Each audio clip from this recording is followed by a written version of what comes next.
lose you here, Peter. There's something you're talking a lot about right now. Patrick Soon-Shiong, the doctor, also owns LA Times, has been making some very terrifying statements about the virus, the spike protein. He says he believes this cancer epidemic we're seeing is the new epidemic of COVID, which is this virus appears to, be oncogenic. It's connecting to ACE2 receptors, enzymes through the body's talking about. You're talking a lot about this, both of you, and he's more careful than you are to say, and let's be aware that the vaccine is also creating the same spike protein with these same oncogenic abilities. But what I think is scary is for those of us that did avoid this vaccine, that did say I'm not going anywhere near it, you have said, I have patients that never got the vaccine that you just told me have a blood clot all the way down their leg, or you're seeing some of these issues. Number one, what do you think? Should we all go get tested? What should that test be? What do we do about it? It's almost as if the entire world has been poisoned. Okay. Either with the infection, SARS-CoV-2, or with the vaccine, or both. Estimates are 97% of us got this illness. Remember, the presupposition was, let's lock down, let's wear masks, so some of us could avoid getting it. Right. Can you imagine if the proclamation was made early on? Listen, we're all going to get it. Right. Why bother locking down? Why bother wearing a mask? Sure. We're all going to get this illness. We need to get through it together. But the hitch was, and here's the virus here, the spike protein is the spine on the surface of the virus. The human coronavirus, we could get infected with these. The spike protein, we now know with very good investigation from the House Subcommittee investigations on the origins of this, it was engineered in the Wuhan Institute of Virology. It's not a naturally occurring protein. It has all kinds of features to it that we've never seen in medicine. Listen, I'm a cardiologist. I've been in practice for decades. I've never seen a protein that can cause heart damage, can erode blood vessels in the brain and directly cause brain hemorrhage, can cause blood clots, can incite autoimmunity where the body's immune system fights itself, and that turns off cancer surveillance systems to allow cancers to begin to accelerate into turbo cancer. I've never seen such a toxic protein in my life. It turns out we have evidence that those who had the infection have been exposed to this. Some actually have this in their body. And clearly those who took the vaccine have the entire length of the spike protein in large quantities. And now... And keep dosing themselves with more and more right. and more, which is... Very few people are, but but we have evidence, and with no funding. Remember, Health and Human Services, even with the new team, has no request for applications to investigate what the spike protein has done to the human body. The Biden administration spent $1 billion on long COVID. No spike protein projects. Don't look over here.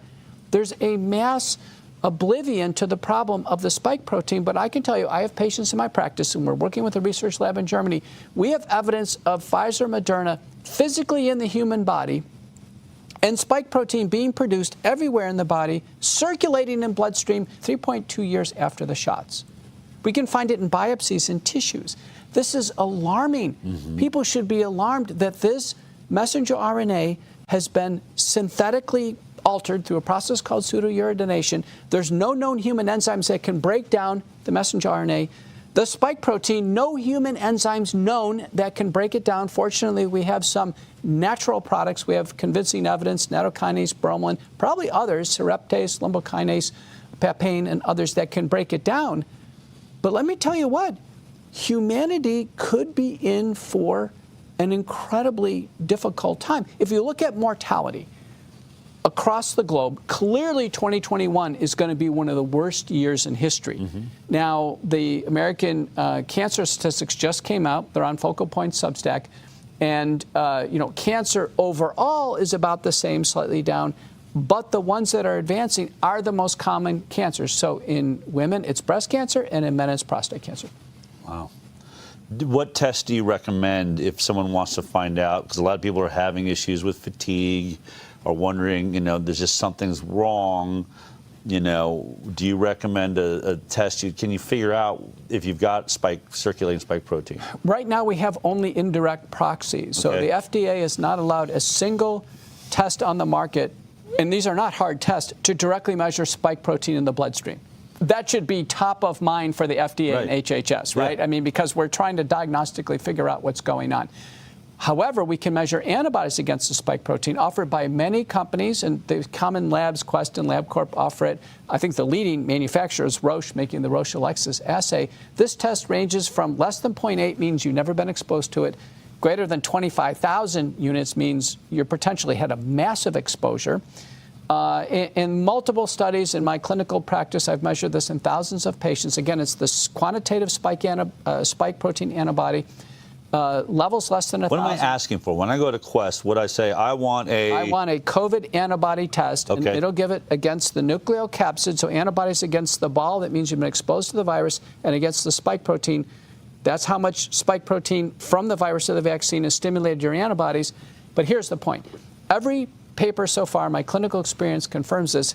Quantitative antibodies less than 1,000, you're in good shape. I have no concerns about blood clots, heart damage, sudden cardiac arrest. Okay. Greater than 1,000, progressively higher risk. In my experience, over 5,000 on this, we're finding spike protein circulating in the bloodstream. That's a bad thing. There's not a single doctor in the world can say that having circulating Wuhan spike protein in the bloodstream is benign. It's not. Okay. It's dangerous and deleterious. I'm greatly concerned. We've published now and have 2 years of experience using detoxification with natural products, nattokinase, bromelain, and curcumin. Multiple studies, clinics all over the world using this. Others, Japanese, advancing even more enzymes. We need exogenous natural enzymes to be absorbed in the body, break down the spike protein, and let us clear it out. Incredible. I want you guys to stick around for Off the Record. And one of the questions I want to